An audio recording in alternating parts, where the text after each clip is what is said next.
The folding pass is so powerful that it's used by some of the greatest champions at the highest levels of jiu-jitsu. But it's so simple that even if you're a white belt preparing for a local tournament, you can quickly add it to your game. In this video, we're going to break down the folding pass. We'll dive deep into mechanics, watch competition footage, and explore why it's a go-to move for world champion Marcus Buchecha. By the end of this video, you're going to understand why the folding pass is the game-changing pass it is. And it's not just about passing guard, it's about crushing your opponent's entire game. Because what is best in life?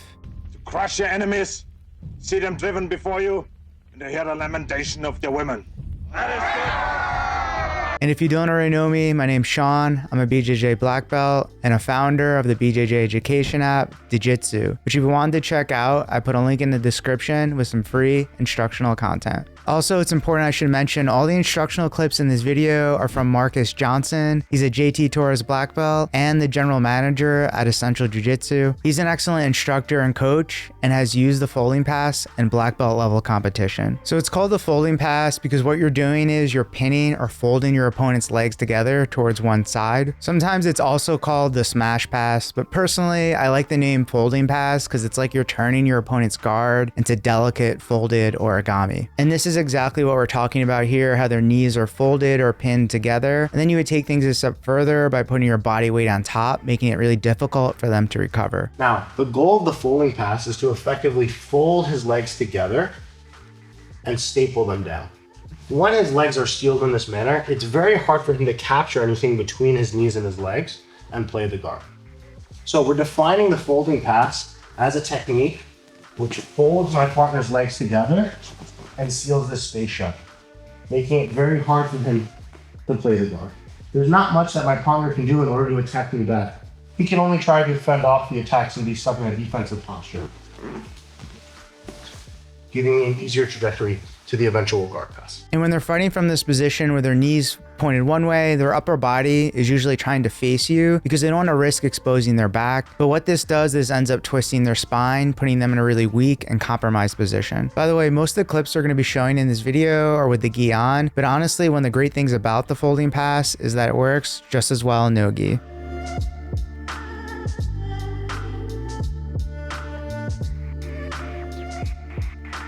So when you're applying the folding pass, each one of your limbs has a particular purpose or responsibility. To get things started, let's start with the front or inside arm here. This arm has two primary placements. We're either gonna grab on the collar at the line of the chest or on the bicep, pushing his elbow towards his belly button and hips. Now, the primary responsibility of this arm, however, is to block my partner's knees from returning to his chest. When we apply the folding pass, typically speaking, my partner wants to hip escape away, pull his knees to his chest, and then open his legs. And now he can once again capture me within his guard. So my front side arm, depending on which grip I make, is always responsible for sealing this space. So my tricep is blocking the front of my partner's knees, and I'm pulling my elbow back. So now that we have our inside arm, the next thing we're concerned about here is our head position. You want to use that to make things uncomfortable on your opponent, either by a crossface or even putting your head up in their throat. But typically speaking, I would want to glue my head to my partner's chest. And the responsibility of my head for the most part is to make my partner feel uncomfortable. I can place my ear on his chest. I can use my forehead on his throat a bit, or we can glide to what we call the ear on ear position here. In this instance, my head is used as a crossface.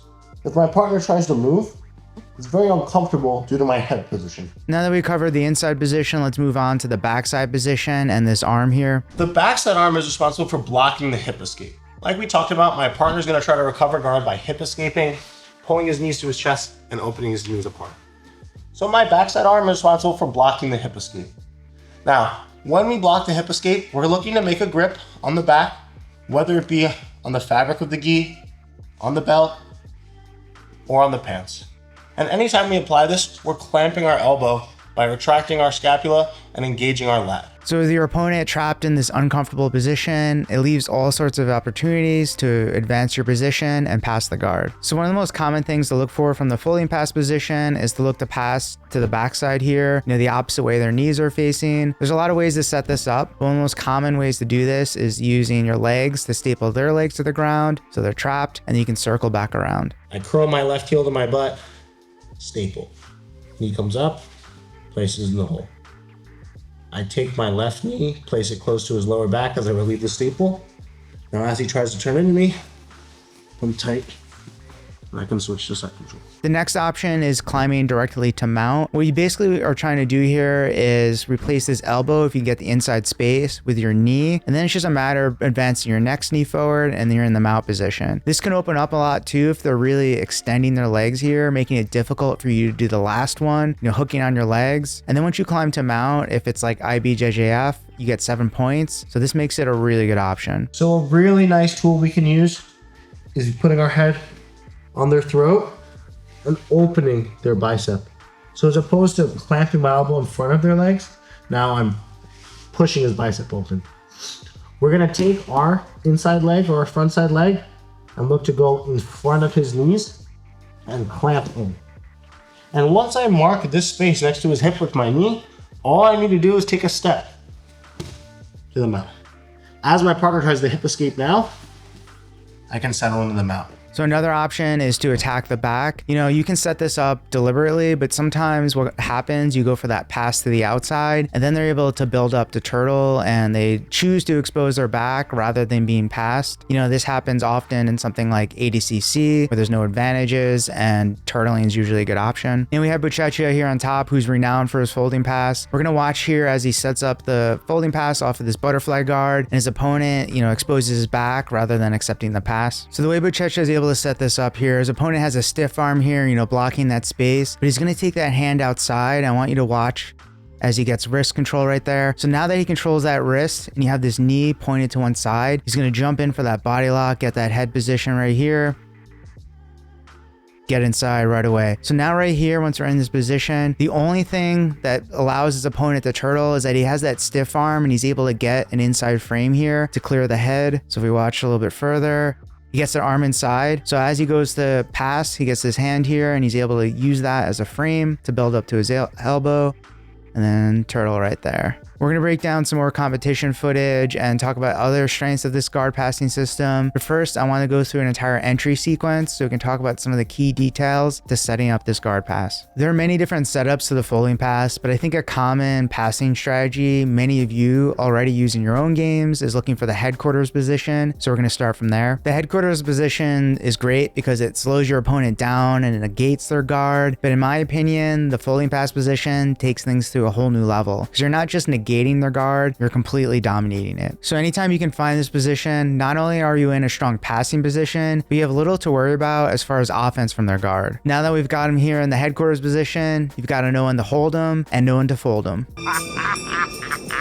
And what you're typically looking for here is this top leg. If it's just angled just a little bit towards the same side as the other leg, typically then you can use that to put your body weight on top and force the folding pass. This can be difficult though because a good opponent's going to be aware of this. They're going to keep their knee up. And one good option is to pair it with a knee slice pass, meaning you thread in the knee slice pass this way, so then they counter by bringing their legs the other way, and you can kind of use that reaction to force the folding pass. But Marcus has a really good entry when they do keep their leg up here, and that's by using a shin slice. I have one leg in, one leg out. I'm guiding my opponent's outside leg parallel with the mat, controlling the collar. I place my kneecap on their hamstring. I drive off my toes as I pull with my arm. I'm now gonna rotate. So I go onto the heel of my inside leg and the ball of my foot on my outside leg, like I'm on skis. So I just do a very big hip sag at my left. Head would locate inside, push the arm in, control the lower back.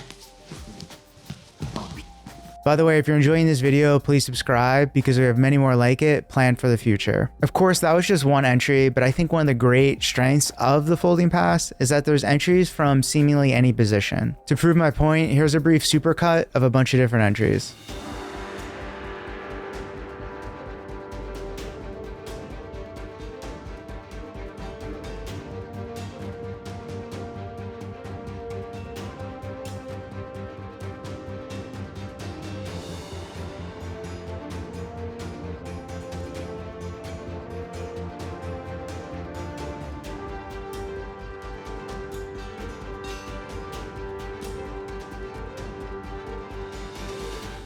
So are there any entries you really liked? Are there any that I missed? Please let me know down in the comments. So obviously being caught within the folding pass position is uncomfortable and tiring, but each and every time you have to retain your guard, prevent and resist the position, that is tiring as well. The person recovering and defending has to spend significantly more energy than you. This is because they're twisted, they're bearing your body weight, meanwhile you're aligned and driving forward with your legs. The Talk To A girl made an interesting point about this recently on her podcast, Talk To A, where she said, at the highest levels, your first folding pass attempt may not succeed, but with each attempt, they will use more energy to defend than you expend to attack. And whether you agree with her opinion or not, she then went on to say, similar to the camping style of guard passing, you can use this to wear them out over time and eventually force the pass as they fatigue later in the match. Personally, I agree with her opinion, and that's what's so great about the folding pass. Because there's so many entries from so many different positions, you can continue to launch into pass attempts over and over again and wear them out.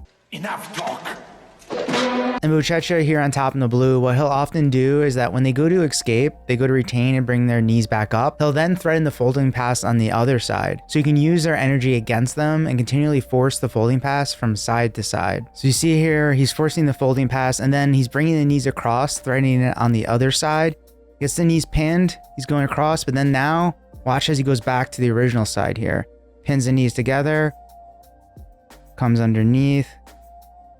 Then he gets his head right in that inside position there that we're looking for. So in doing this side switching, there's some important details here. As they go to bring their knees through to square up, you want to lift your chest up so their knees travel through farther than they intended. And at the same time, you can use this hand either on the knee or as a forearm club to switch things off to the other side. I keep driving some weight. He's moving away. He's scooping. I move my chest away, and I'm going to apply the forearm club. As I apply the forearm club, my hand on the belt is going to release, and I'm just going to post my knuckles on the floor. So I let go, I place my knuckles on the floor, I bring my chest away just a slight centimeter, my forearm club to the other side. If you haven't figured it out already, the instructional clips I've been showing you in this video are from a course available on Jiu-Jitsu from Marcus called Finding and Forcing the Folding Pass. It goes over key concepts and techniques to maintain the position, finishing mechanics to advance your position, dealing with common counters, and some additional follow-ups after you secure the pass. It also includes over 23 different entries into the folding pass. The full course is behind a paywall, but if you wanted to check it out, I put a link down below in the description. So another great strength of the folding pass is that with their knees pinned together and your weight on top, it's very difficult for them then to scramble away and build to their feet. So with that in mind, a great time to look for this position is immediately following takedowns and sweeps, where sometimes people will try to do like the technical stand-up. And when they do that, their knees are off to one side. And when that happens, it's a good time to look for the folding pass. And not only that, it helps pin them down to the mat so they can't get to their feet. And finding the folding pass off of takedowns and off of sweeps is something Buchecha is really good at. The first example I have here is off of a sweep, and Buchecha loves this coyote style half guard where he'll have the pant grip, he'll have a grip around the waist, he'll use that to build up and get the sweep. We watch him do it here. He gets up, he has his grips, build up to his knees, and right away here, he pins the knees together so he's in a folding pass position. He's gonna look to get his head inside here. Is his head. There we go. So he's in great position right here. Knees are pinned. He's gonna use this now to hop across and get the pass. Right here. Beautiful. And our next example here is also off a sweep. Buchecha is going to build up. He's going to wrestle up. He's going to use these pant grips here. He's going for the sweep here. Gets his opponent down. And notice right away how his opponent kind of turns. This is what I was talking about earlier. They go to do like a technical stand up. They're going to frame with this arm, build up to their arm here. And that pushes their knees down to one side. So Marcus is going to enter directly into the folding pass here. He's getting his head inside. What he talked about, his opponent's trying to get away, but he just keeps driving forward. As that head position, knees are pinned. He's going to use this now to set up the pass. He's using a little bit of that leg weave, and he likes to hop across, and he gets the pass right there. So our next example is off a takedown. We have Buchecha here in the blue gi. Watch as he's going to come in for a single leg right here. He has a single, puts his opponent down, and his opponent frames and brings his knees in. Buchecha is going to use that then as his knees are in and they're pinned together to just right away find that folding pass position and pin him down to the mat. We have another off a takedown. We have Buchecha here in the blue gi. This time he's going to go for a double leg rather than a single. So he's going to shoot, get stuffed, but he's going to try again right here. comes through, ends up on top, legs are open. And now notice as he pushes this knee down, he has this pant grip. He's going to use that to shuck his knee down. And then he's going to step right over to go for the folding pass right here, put his weight on top, grab that belt grip with that far side arm, getting head position, and then he hops right into like a flanking leg drag position, and he secures the pass. And Buchecha also uses this move in MMA. We have Buchecha here on the left. On the right, we have his opponent, Anderson Silva. Well, not the Anderson Silva, but a Anderson Silva. And we don't have to wait very long to see the folding pass. Here we are at the beginning of the fight. He's going to throw a punch, get the takedown. He's going to go right into the position here. And I want you to see as he gets his head in there, he's going to put his leg over. And right here, you notice how his opponent has his wrist.